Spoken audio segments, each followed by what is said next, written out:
শাড়ি মানেই আভিজাত্য, শাড়ি মানেই বাঙালিয়ানা। আর বাঙালির নির্ভরযোগ্য প্রতিষ্ঠান হিসেবে বহু বছর ধরে সুনাম কুড়িয়ে আসছে আদি ঢাকেশ্বরী।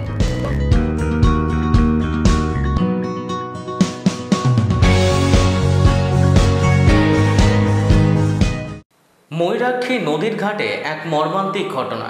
ছিপ ফেলে মাছ ধরতে গিয়ে নদীর জলে তলিয়ে গেল এক বালক। ঘটনাটি ঘটেছে সোমবার ভরতপুর থানার রুহা ঘাটে। বছর 7-এর নিখোঁজ শিশুর নাম সূর্য মাঝি। ঘটনার পর থেকে এলাকায় ব্যাপক চাঞ্চল্য ছড়ায়। সকাল থেকেই স্থানীয় বাসিন্দারা প্রশাসনের সঙ্গে তালে তাল মিলিয়ে তল্লাশি চালাচ্ছেন। ঘটনাস্থলে পৌঁছেছে সিভিল ডিফেন্সের দলও, তবে এখনো পর্যন্ত শিশুটিকে উদ্ধার করা সম্ভব হয়নি।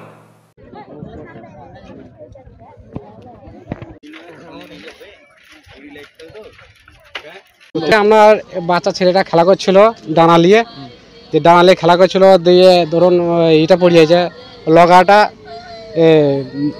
পড়ে যাচ্ছে, হাত থেকে পড়ে যাচ্ছে, ব্রিজ থেকে মাথা ব্রিজ ছিল, মাছ থেকে পড়ে যাচ্ছে, দিয়ে কুড়াইতে গিয়ে মুখ ঠুকরে পড়ে যাচ্ছে, দিয়ে ভাসতে ভাসতে 10 জায়গাও চলে যায়। বাচ্চাটা কি নাম? সূর্য মাঝি। হ্যাঁ, সূর্য মাঝি মাছ ধরছিল।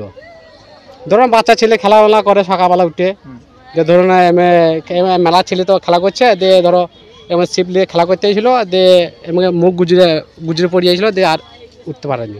বয়স কত হবে ছেলেটা? বয়স কত ধরুন 10 বছর। হ্যাঁ, 10 বছর। এখন ধরুন এখন অফিসাররা এখন আসবে, দুপুরে আসবে, ওরা সব দেখবে, খোঁজা করবে। ধরুন এইটাই সমস্যা। এখন এখন পর্যন্ত পাওয়া যায়নি। আমার চেষ্টা চলছে করার জন্য। আমার নামে গোনা বাগদি। ঘটেছিল বাচ্চা ছেলে, তো বাচ্চা ছেলে সেই হিসাবে ও রোজকার মতো আজকে ও ছিপ নিয়ে মাছ ধরতে এসেছিলো, ঠিক আছে। দিয়ে এইখানে এই নদীটার নাম হলো ময়ূরাক্ষী। ওই নদীর ওই পাড়টা জাঘিনী আছে, কোল্লা আছে, চাঁদপুর আছে, এই দিকটা রুহাঘাট, ঠিক আছে। দক্ষিণ সাইডটা চাঁদপুর, কোল্লা, জাঘিনী, আর উত্তর সাইডটা লোকের বসবাস এই এলাকাতে মোটামুটি 10,000 প্লাস হবে।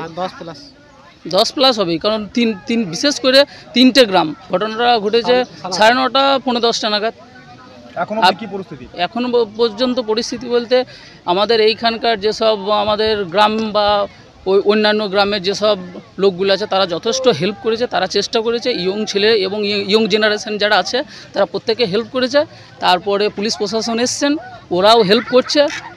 তারপরে এবার পুলিশ প্রশাসন দেখছে যে ওনাদের দ্বারাই যদি হয় ভালো, তাছাড়া সিভিল ডিফেন্স বা ফার্স্ট এড বাহিনী বা আপনার আসবে ওই ডুবুরি, না ব্যবস্থা বলছে প্রশাসন এসছেন, এই প্রশাসন নিশ্চয়ই ব্যবস্থা নিয়েছেন। হ্যাঁ, না প্রশাসন এসছেন, প্রশাসন যথেষ্ট ব্যবস্থা নিচ্ছেন। আর আমাদের যে আশেপাশে যে গ্রামগুলো যেসব ইয়ং জেনারেশনরা আছে ওনারা যথেষ্ট মানে দিয়ে মানে সূর্যদেব বাগদি বা মাঝি। কি চাইছেন আপনারা? আমরা চাইছি যে যাতে ছেলেটা তো পাওয়া, তো ওটা মেজর ব্যাপার না, সে তো মারা গেছে, আশা করছি সে মারা গেছে, কারণ 5 মিনিট জলের তলাতে কেউ ডুবে থাকতে পারে না। আর আমি যদি এই প্রান্ত থেকে ওই প্রান্তে যদি একটা ব্রিজ করে দেয় তাহলে কিন্তু আমরা চিরকৃতজ্ঞ থাকবো। মানে এটা তো ব্রিজ হলে ভালো হয় আর কি। এটা তো মানে এই প্রান্তের মানুষ ওই প্রান্তের মানুষ কেবল যাওয়া আসার জন্যে একটা ওই বাঁশের যে মাচা বলে সেই মাচা, তার আগে যখন 2 কুল প্লাবিত হয় তখন নৌকো দিয়ে যাওয়া আসা করা হয়। মানে হ্যাঁ একদম সবচেয়ে ঝুঁকি প্লাবন, বিশেষ করে কোল্লা, চাঁদপুর আর জাঘিনী, এদের রিস্ক বেশি। আর আমাদের উত্তর সাইডটা রুহাঘাট বলে পরিচিত। তারপরে রুহাঘাট থেকে আমাদের কান্দি কালীবাড়ি। মানে মেন হলো যদি এইখানটায় যদি প্রশাসন বা আমাদের যে সরকার আছেন সেই সরকার যদি এইখানে যদি ব্রিজটা করে দেন তাহলে চিরকৃতজ্ঞ থাকবো আমরা সরকারের কাছে। আমার নাম মনোজ মণ্ডল। শাড়ি মানেই আভিজাত্য, শাড়ি মানেই বাঙালিয়ানা। আর বাঙালির নির্ভরযোগ্য প্রতিষ্ঠান হিসেবে বহু বছর ধরে সুনাম কুড়িয়ে আসছে আদি ঢাকেশ্বরী। বহরমপুরের প্রতি ঘরে ঘরে নিজেদের নিখুঁত, শৌখিন এবং ইউনিক ডিজাইনের কালেকশন পৌঁছে দিচ্ছে আদি ঢাকেশ্বরী।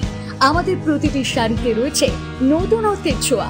বাঙালি নারীদের পছন্দের বিভিন্ন ঐতিহ্যপূর্ণ শাড়ি থেকে শুরু করে সারা ভারতের বিশেষ বিশেষ অঞ্চলে বিখ্যাত শাড়ি সব রকম কালেকশন পাবেন আমাদের এই শোরুমে।